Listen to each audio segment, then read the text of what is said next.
खौसेथि बर' सुबुं आफादनि खुंगा 12थि बोसोरारि जथुम्मायाव दोरोङारि खमलायनाय दिन्थिफुंनाय जायो। इउबिपिनि जथुम्मायाव बर'नि दोरोङारि गेलेमु गेलेनानै दिन्थिफुंदों। धेमाजि जिल्ला सिमेन्ट सापरि सानजारि नोगोरनि एसबि गेजेर आरो गोजौ फरायसालिनि गेवलां गेलेग्रा फोथाराव खुंफुंनाय मिरु इउबिपिनि जथुम्मायाव दिन्थिफुंदों दोरोङारि खमलायनाय बादायनाय।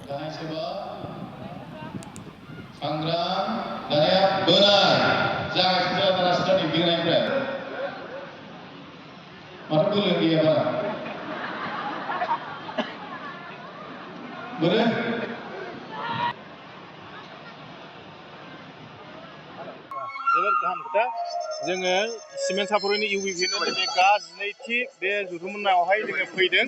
बड'लेण्ड इन्डिजिनियास गेम्स एस'सिएशननि जानानै जों फैदों।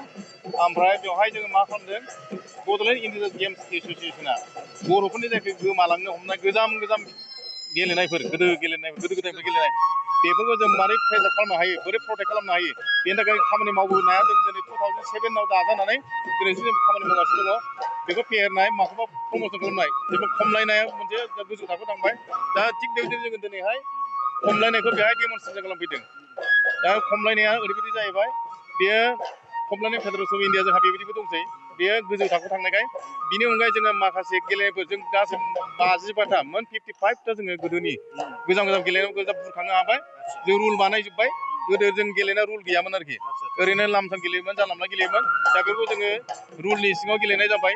बेबायदि खान्थि दानायनि गेजेरजों जों खालामबोगासिनो दङ।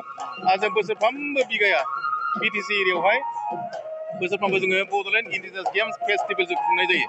गासिबो रोखोमनि गेलेनायखौ बेहाय डेमनस्ट्रेसन होयो, माखासेखौ कम्पिटिसन खालामो जोङो 6-7टासो गेलेनायखौ बेबायदिनो आरोखि। ओमफ्राय बेनिफ्राय बावखुंग्रि फेस्टिभेल जायो जोंहा बोसोरफ्रोमबो बिटिसिनिफ्राय, बेवहाय केस प्राइजबो जायो।